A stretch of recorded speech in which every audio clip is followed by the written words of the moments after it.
Titulares. Audiencia en contra del exministro Vera se reinstalará este 28 de diciembre. Creo fracasa en el intento de convertirse en partido político. Reforma constitucional busca ampliar requisitos para ser asambleístas. Los Ríos encabeza las provincias más conflictivas y violentas. El Ejecutivo introdujo reformas para priorizar las contrataciones por emergencia.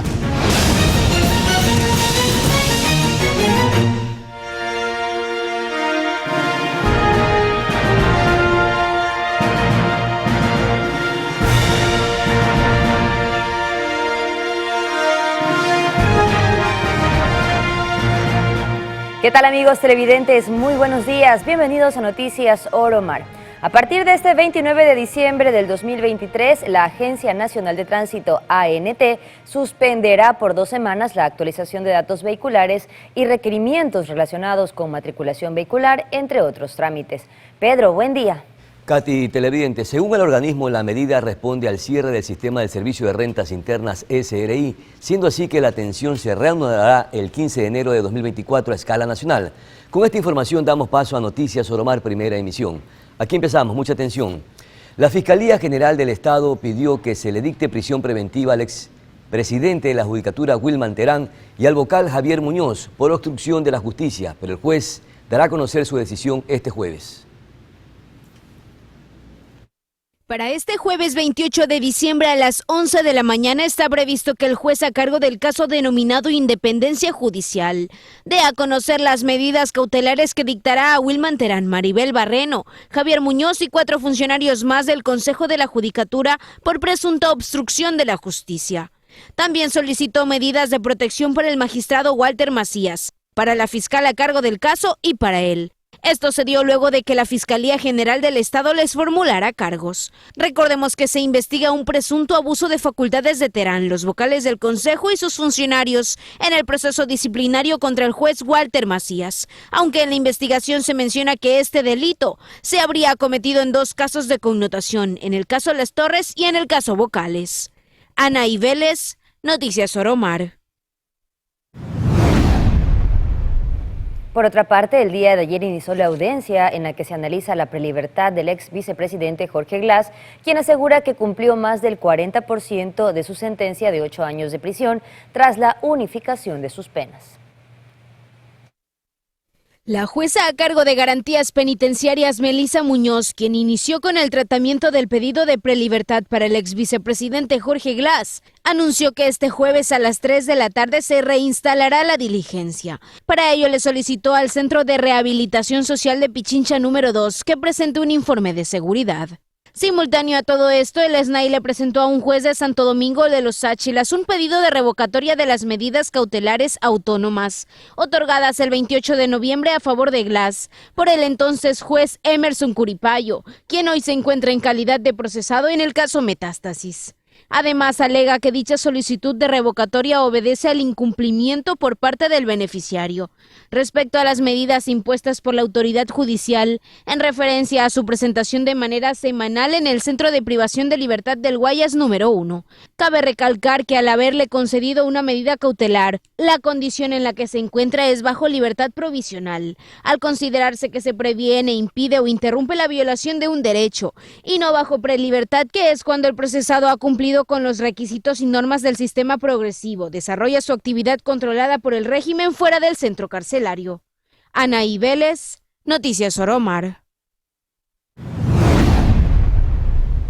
Y mucha atención porque el juez de la Corte Nacional de Justicia, Luis Rivera, declaró este 27 de diciembre de 2023 la validez procesal del caso de supuesto cohecho que involucra al exministro de Energía, Javier Vera, y a otras 3 personas. Por su parte, la Fiscalía General del Estado también confirmó esta decisión al reinstalarse la audiencia de evaluación y preparatoria de juicio. La sesión será este jueves 28 de diciembre a las 14 horas. Recordemos que el exministro fue detenido el 15 de mayo de 2023 y es procesado por la presunta venta de cargos públicos en la petrolera estatal Petroecuador y la Agencia de Regulación y Control de Energía.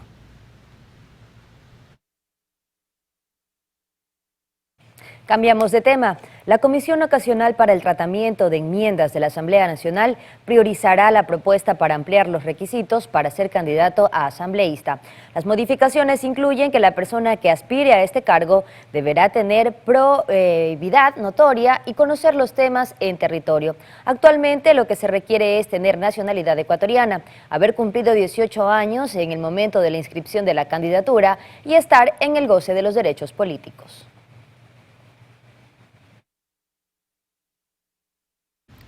Y el presidente de la República, Daniel Noboa, reformó el reglamento para poder incrementar la asignación a proyectos del Plan Anual de Inversiones, siempre y cuando existan los recursos. Esto como parte de las reformas para priorizar las contrataciones por emergencia. Actualmente el reglamento del Código Orgánico de Planificación y Finanzas Públicas permite priorizar los proyectos de obras públicas en caso de estado de excepción. Además, introdujo un inciso para que se puedan traspasar los presupuestos de proyectos de una entidad pública a otra.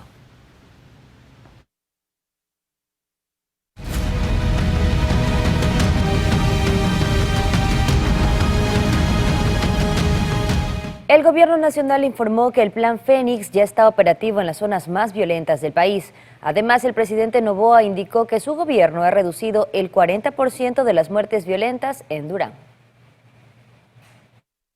La ministra Mónica Palencia aseguró este 27 de diciembre que está en funcionamiento el Plan Fénix, que es una estrategia de seguridad presentada por Noboa para bajar los índices delincuenciales y enfrentar el crimen organizado. Palencia también se refirió a la iniciativa Bloque de Seguridad. Bueno, el bloque de seguridad es parte esencial del Plan Fénix. Bloque de seguridad es la vinculación de la Presidencia de la República y su liderazgo junto con las Fuerzas Armadas y la Policía Nacional.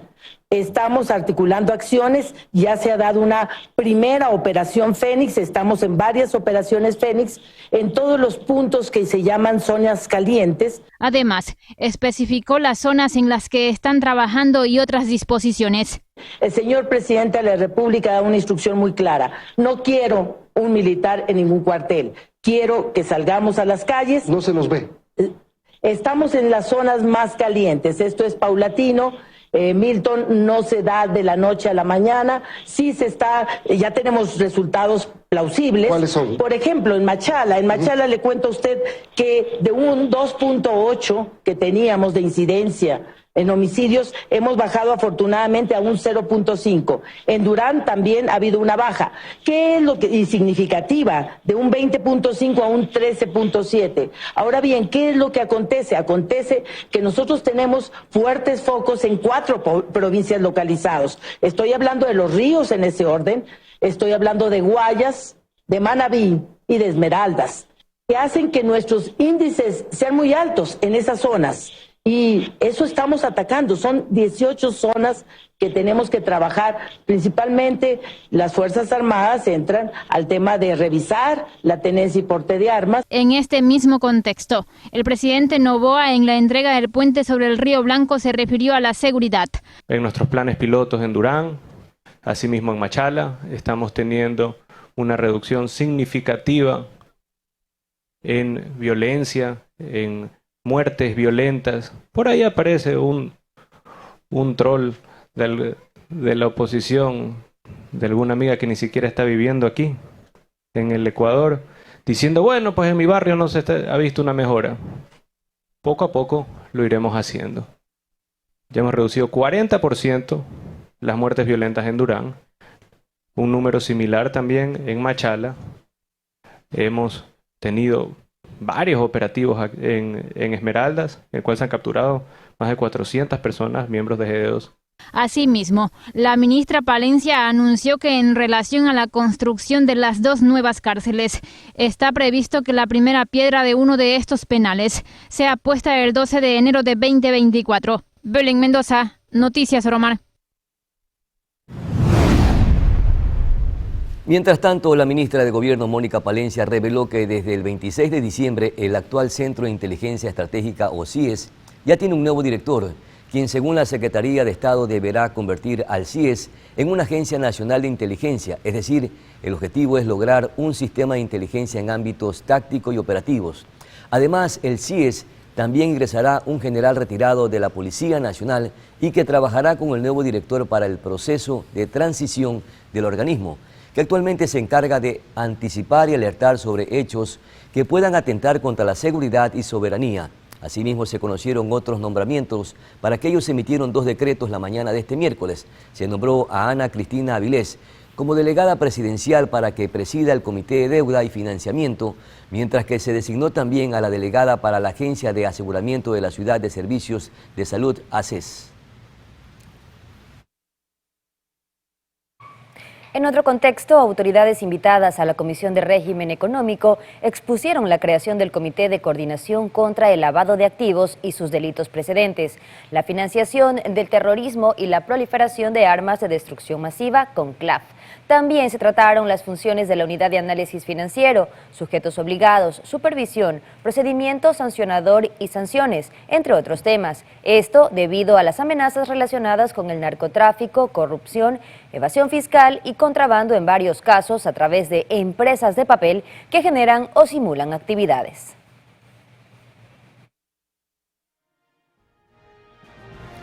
Amigos televidentes, es momento de una pausa comercial. Ya regresamos con más noticias y nuestro invitado.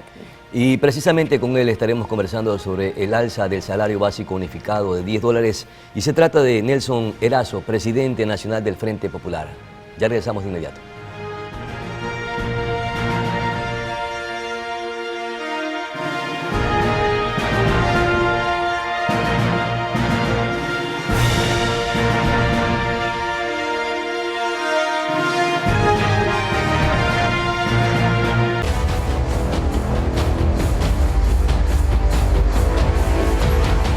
Gracias por continuar en sintonía de Oromar TV. El movimiento Creo del expresidente Guillermo Lasso intentó convertirse en partido político. Sin embargo, el Consejo Nacional Electoral negó esta petición. Un informe del organismo determinó que no cumplía los requisitos para dicho cambio, el cual permitiría que sigan recibiendo fondos partidarios, es decir, recursos públicos para su funcionamiento.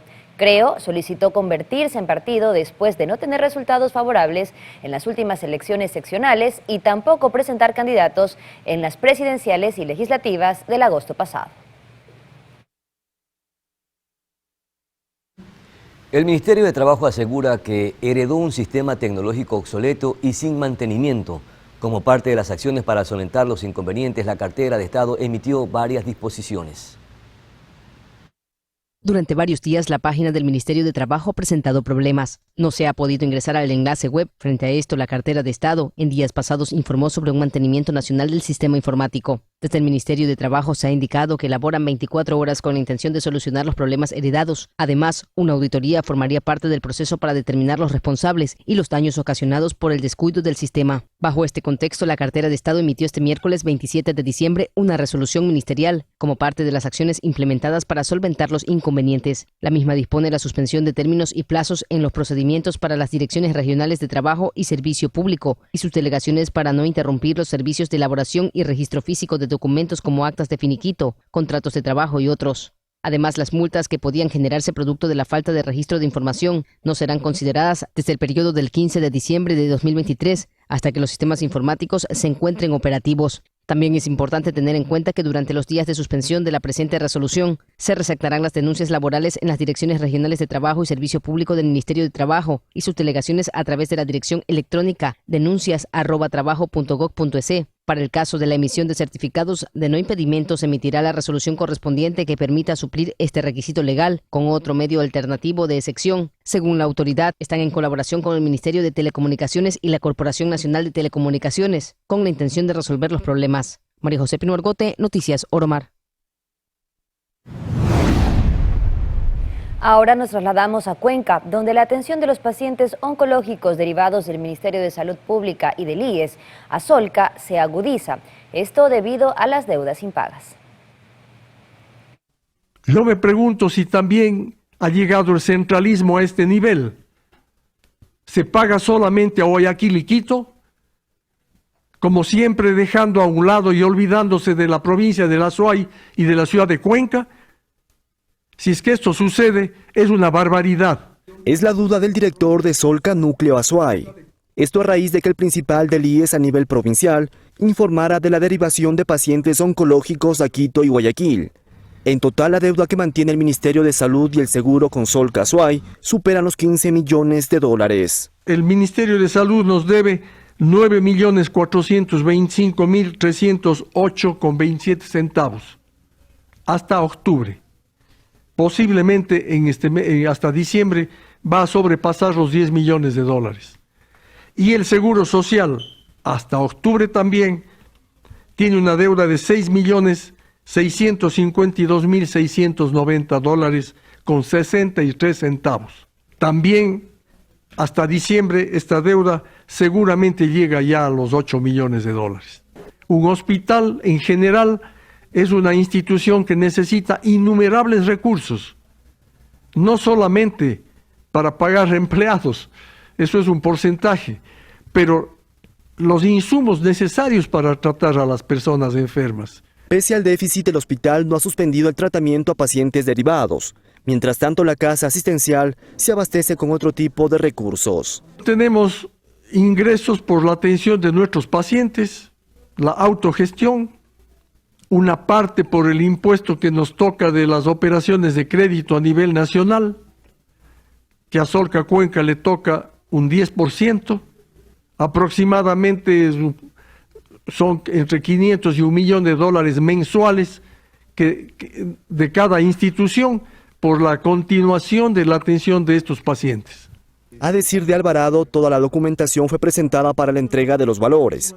Una vez que se efectuó el cambio del sistema de pago, existió un retraso en el desembolso, pero todo esto por responsabilidad ajena al establecimiento oncológico.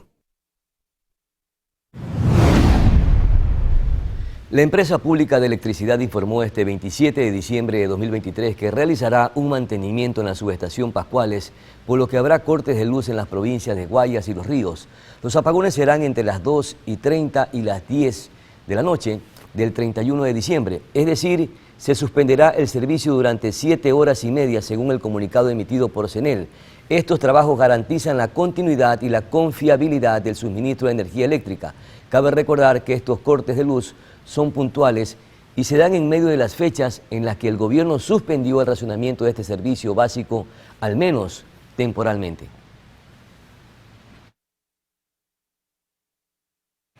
Y mucha atención, porque la Secretaría de Gestión de Riesgos informó que debido a las recientes precipitaciones se registró un nuevo deslizamiento en la vía Cuenca-Girón Pasaje kilómetro 117, lo que ocasionó un nuevo cierre vial.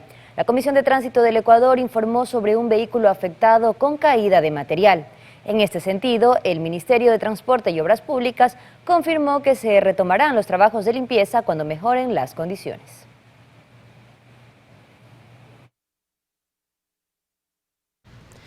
En una buena noticia, los ríos de Cuenca recuperaron sus caudales gracias a que en los últimos días ha llovido de manera constante, poniendo fin a la sequía hidrológica en la capital Azuaya.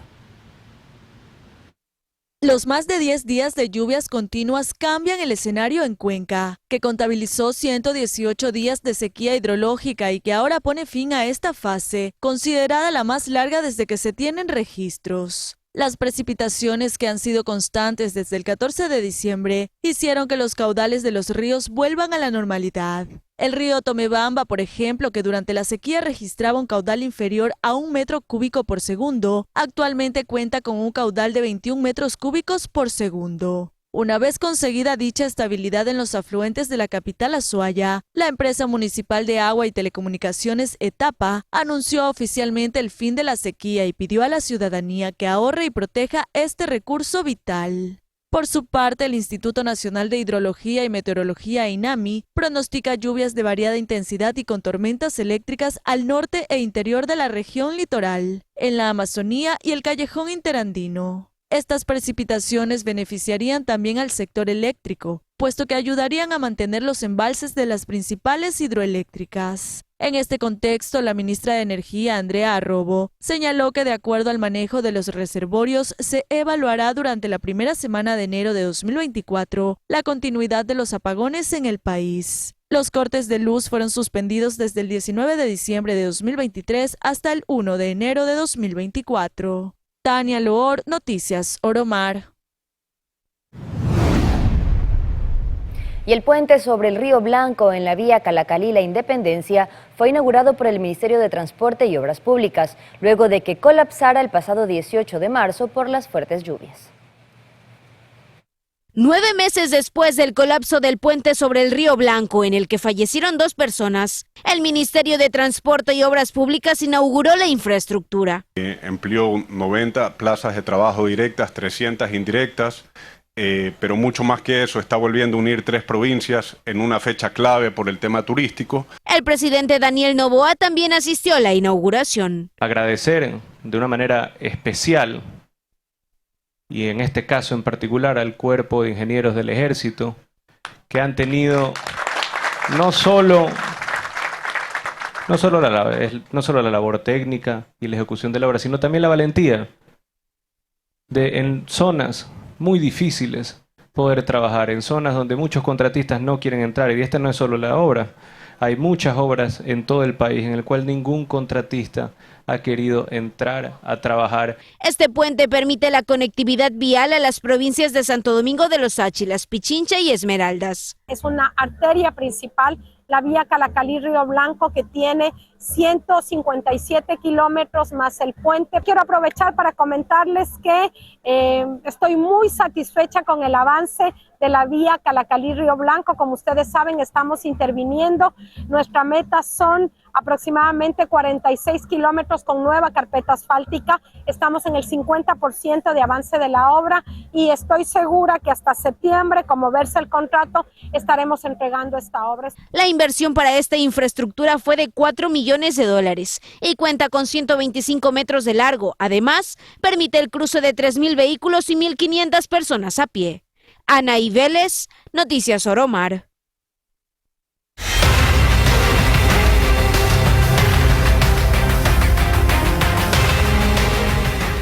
En otro sector de Guayaquil, la Policía Nacional logró la liberación de 2 personas extranjeras que habían sido secuestradas cuando se encontraban comercializando arroz en la parroquia Chongón.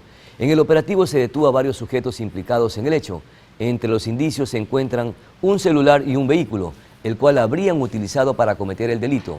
Escuchemos las declaraciones de Francisco Hernández, jefe de la Policía Judicial de la Zona 8. Que 2 ciudadanas de nacionalidad colombiana habrían sido secuestradas por varios sujetos en el momento que se encontraban comercializando arroz en el sector de Chongón. Aproximadamente a las 2 de la tarde, en persecución ininterrumpida del delito, se da una visualización del vehículo presuntamente sospechoso, realizándose una persecución desde el sector de la entrada a Tres Bocas hasta el ingreso a la Universidad del Pacífico, lugar en donde Policía Nacional, en este caso Policía Judicial, logra cerrar la huida de este vehículo y procede a la liberación de las 2 personas que se encontraban en calidad de secuestradas y a la aprehensión en delito flagrante de 3 personas vinculadas presuntamente con este hecho delictivo. Los aprendidos son el ciudadano Francisco Manuel G., de 39 años de edad, de nacionalidad ecuatoriano, quien registra 9 detenciones con anterioridad, entre ellas por el delito de robo y por varias investigaciones. Momento de una pausa, amigos, ya regresamos con más noticias, entre ellas la de un aparente vacunador a quien le explotó un artefacto en sus manos. Ya regresamos con esa noticia y el invitado también. Y estaremos conversando con Nelson Erazo, presidente nacional del Frente Popular, sobre el alza del salario básico unificado. Ya volvemos.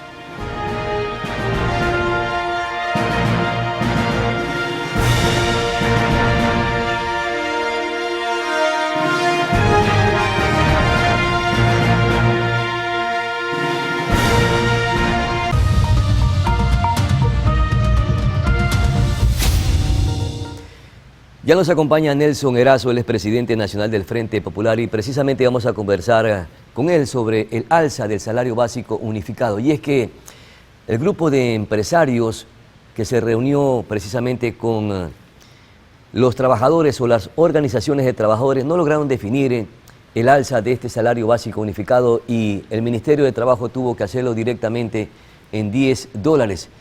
Mi querido Nelson, gracias por atender esta conversación.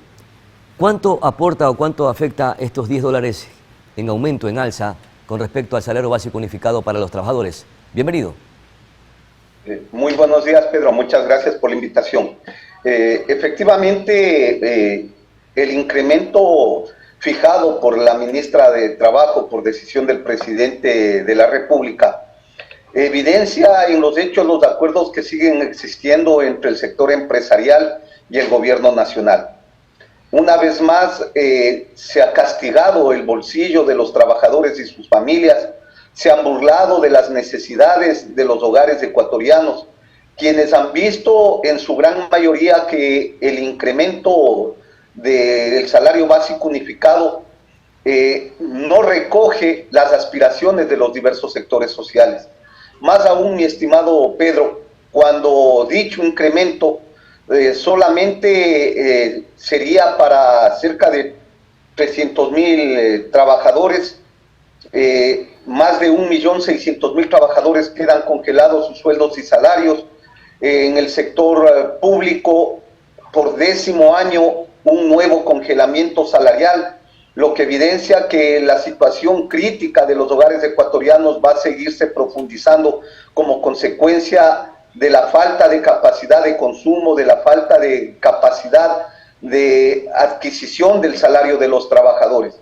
Estos acuerdos plasmados por parte del gobierno nacional y el sector empresarial dejan evidenciado el hecho de que no les importa, no les interesa la vida de la mayoría de ecuatorianos, y lo que garantiza es efectivamente el hecho de que los grandes grupos económicos no tengan que pagar incremento salarial, y por otro lado les beneficia también con la famosa ley económica urgente. Nosotros hemos catalogado este incremento al salario básico unificado como una burla a la pobreza, como una burla a los hogares de los trabajadores que ven con desesperación el hecho de que su salario no les alcanza ni siquiera para cubrir el 45% del costo de la canasta familiar, y peor todavía, alcanzarle a cubrir lo que es Nelson, la canasta vital. Nelson, pero los trabajadores tuvieron la oportunidad de sentarse en la mesa con los empresarios para, a través de un tira y encoge, definir el incremento del salario básico unificado. ¿Por qué no se pudo lograr tomar una decisión en esta mesa? ¿Faltó habilidad, faltó argumentos técnicos, suspicacia quizás en la parte del sector de los trabajadores para lograr definir el salario básico unificado y que sea un poco más asequible a la economía de los trabajadores? No va por ahí, mi estimado Pedro. El tema es que el sector empresarial no se ubica en la situación de los trabajadores. Es un sector empresarial que busca seguir teniendo sus grandes canonjías, sus grandes ganancias, sin importarles la vida de los trabajadores. Y digo esto, mi estimado Pedro, porque fíjese usted, las 20 principales empresas obtuvieron ganancias en el año 2022 por más de 3.800 millones de dólares. Y el argumento del sector empresarial es que estábamos en una crisis, que las empresas han perdido, cuando todos sabemos que son las grandes empresas las que han seguido teniendo grandes ganancias, grandes utilidades. Quienes se encuentran en una crisis son los hogares ecuatorianos. Pero ¿qué es lo que establece todo esto? El hecho de tener un comité empresarial que no se ubica en las necesidades de los trabajadores, que no tiene un compromiso con esa clase obrera, pero sobre todo el hecho de que existe una ley que le favorece al sector empresarial. ¿Qué dice la ley, mi estimado Pedro? Dice que en las reuniones que se realizan en el Consejo Nacional del Trabajo deben ponerse de acuerdo entre trabajadores y empleadores. Si no hay acuerdo, establece de que es el gobierno quien debe determinar cuál es el incremento salarial sobre la base de la inflación. Es decir, la ley está a la medida de los empresarios. Por eso es que a ellos nunca les ha interesado llegar al acuerdo en la mesa de diálogo, en la mesa de discusión, sino que, como siempre, aspiran a beneficiarse con lo que determina la ley, y esta lo que dice es en base a la inflación, y es lo que ha cumplido la ministra del Trabajo, sin importarle, más allá de los elementos técnicos, los elementos de carácter social, de las necesidades de los hogares ecuatorianos. No podemos hablar de elementos técnicos cuando todos sabemos que un hogar de 4 miembros de una familia no pueden subsistir con $460 al mes, cuando tienen que pagar educación, tienen que pagar transporte, alimentación. Todo lo que implica servicios básicos incluidos. Mi querido Nelson, los empleadores en esta mesa de negociación proponían un aumento de $4.12 del aumento del salario frente a los trabajadores que pedían que el alza llegue a $552. ¿Pudimos haber alcanzado ese aumento por lo menos del $25? ¿Por qué no se logró? Insisto, porque el gobierno nacional, ahora presidido por el señor Daniel Noboa, evidencia cada vez más claro el hecho de su cercanía, ¿no es cierto?, con el sector empresarial, y además que es parte de ese sector empresarial. El otro hecho es que efectivamente la presión del sector empresarial en señalar de que debe establecerse solamente la inflación es lo que les ha conllevado a este tipo de cosas. Lamentablemente hoy estamos viviendo un estado desnaturalizado. Pero la inflación es uno de los componentes para definir el salario básico unificado. Hay otros elementos que también inciden en ese contexto. No, Pedro, la ley dice que si no hay acuerdo se incrementará el salario en base a la inflación. Eso es lo que establece el incremento al salario básico. Lo que tú señalas, los otros componentes tienen que ver con el salario digno. Y ese salario digno, evidentemente que no se ha discutido en el país. Y por eso es que insistimos, hay un nuevo congelamiento salarial para la mayoría de los trabajadores. Toda vez que aquí lo que se ha dado es una nueva fijación al salario básico unificado. Por lo tanto, quien ganaba $458, no va a subir ni siquiera los $10, va a subir solamente $2. Quien ganaba $461 se queda congelado el salario, porque es la fijación del salario básico unificado nada más. Entonces, el sector empresarial sigue viviendo a sus anchas, seguirá teniendo grandes ganancias, mientras en cambio los trabajadores estaremos en condiciones de pobreza y de extrema pobreza de acuerdo a los mismos datos del INE. En los años anteriores, es decir, en el 2022 y en el 2023, Nelson, el alza del salario básico fue de $25. ¿Qué incidió que no se alcanzara el aumento de $25 nuevamente, por lo menos a través del Ministerio de Trabajo? ¿Faltó presión, ¿faltó presión de los trabajadores ante el gobierno nacional? No, me parece que fue el hecho de los convenios, los acuerdos entre el sector empresarial y el gobierno. Y más allá de eso es el hecho de decir que estaban respetando el tema de la ley. En todo caso, nosotros evidenciamos de que este próximo año va a ser un año bien complicado en la economía de los hogares ecuatorianos, producto de las políticas que se están impulsando en los momentos actuales y que van más allá del tema del salario, del incremento al salario básico unificado, mi estimado Pedro. Tiene que ver también con esta famosa ley económica urgente de equilibrio fiscal y de generación de empleo, en donde una vez más favorecen a los grupos económicos y se precarizan las condiciones de los trabajadores. Y por otro lado está la otra ley del sector eléctrico que busca efectivamente avanzar en el proceso de privatización de las empresas eléctricas. Esto evidencia que este incremento o esta burla que se ha hecho a los hogares ecuatorianos va a ser mucho más grave en el 2024 producto de las políticas del gobierno nacional. ¿Por qué el gobierno nacional a través del Ministerio de Trabajo define el alza del salario en $10 más? Sostienen porque la inflación está proyectada precisamente para el 2024, la proyección de la inflación está proyectada para el 2024 en 2.07%. ¿Es justificable este argumento, Nelson? Jamás será justificable el hecho de castigar el bolsillo de los ecuatorianos. Es necesario, mi estimado Pedro, que hagamos una nueva ley del incremento de sueldos y salarios. Necesitamos una ley que establezca el incremento general de sueldos y salarios. Requerimos sintonizarnos con la realidad de los trabajadores y por lo tanto es necesario que estas herramientas que obedecen al pasado, que obedecen a los sectores empresariales, tienen que dejar de ser de lado para que podamos discutir desde el ámbito social de las necesidades de esos trabajadores que generan la riqueza en nuestro país. No puede ser posible que quien genera la riqueza en el país, quien genera las utilidades para las grandes empresas, no puedan disfrutar de un salario que le permita vivir con dignidad. Este tipo de instrumentos caducos tienen que quedar de lado para dar paso a los planteamientos desde el lado de los trabajadores. El Frente Unitario de Trabajadores, al igual que el Frente Popular, presentamos una propuesta a la Asamblea Legislativa de lo que debe ser el nuevo Código del Trabajo. Y ahí se establecen mecanismos de cómo debe calcularse el incremento general de sueldos y salarios, cómo debe propenderse a cumplir la Constitución que establece el tema del salario digno para poder cubrir las necesidades elementales de los trabajadores que están dentro de la canasta básica familiar y que hoy superan los $825.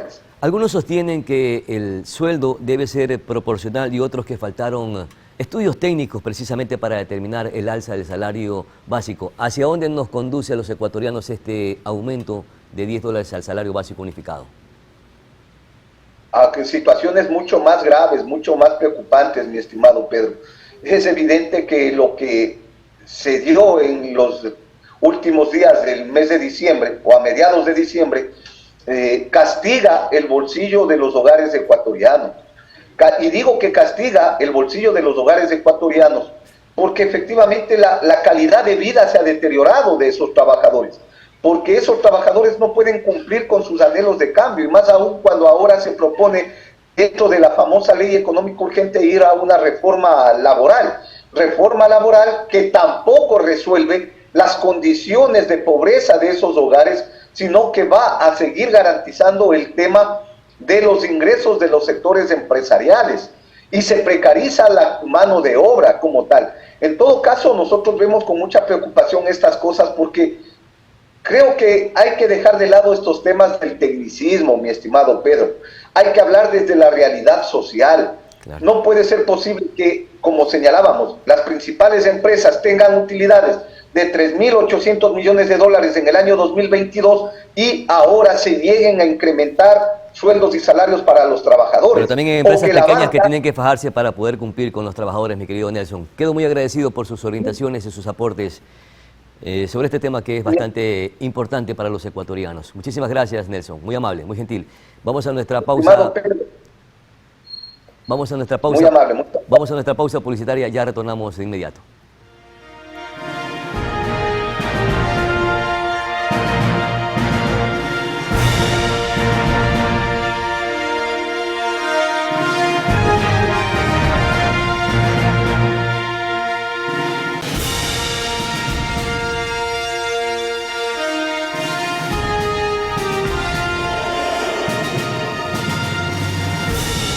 Un supuesto extorsionador murió la noche de este miércoles 27 de diciembre cuando manipulaba un explosivo que pretendía dejar en un local comercial en la avenida Francisco de Orellana, en el norte de Guayaquil.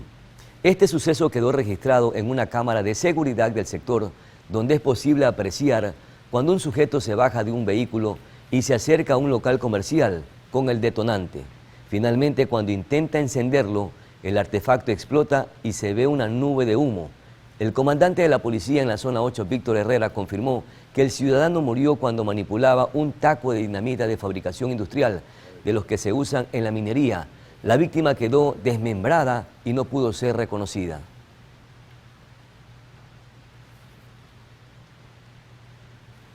En Guayaquil, la noche de este miércoles 27 de diciembre, 2 hombres fueron asesinados al estilo sicariato cuando estaban saliendo de un reconocido restaurante de carnes. Los cuerpos quedaron sobre la calzada ante la mirada de sus familiares, quienes lamentaban lo sucedido. Hasta el sitio llegó la Policía Nacional para recoger indicios y empezar con las investigaciones.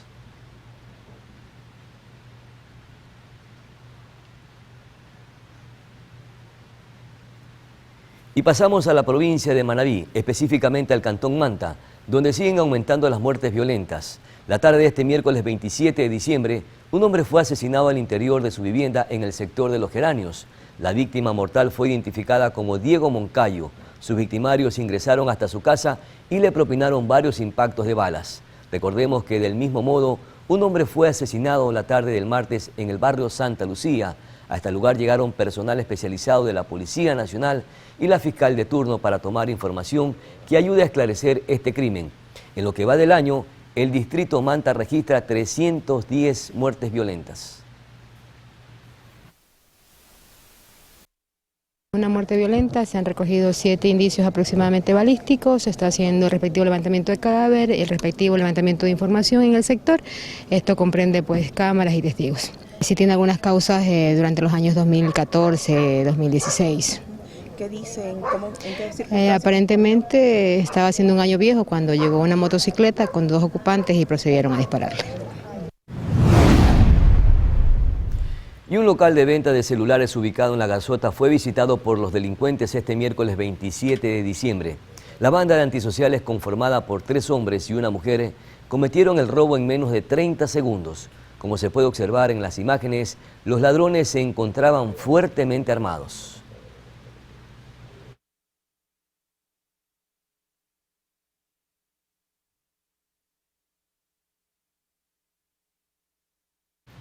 En Manta, un ciudadano que circulaba por las calles del barrio Altagracia fue asaltado por 2 sujetos a bordo de una motocicleta. Los delincuentes aprovecharon que nadie se encontraba por el sitio para cometer el delito. Este hecho ocurrió la noche de ayer a las 21:13 y quedó registrado en una cámara de seguridad. Allí las imágenes.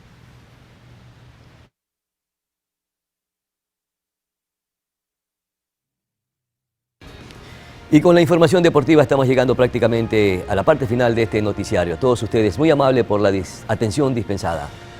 Muchas gracias, felicidades, buenos días.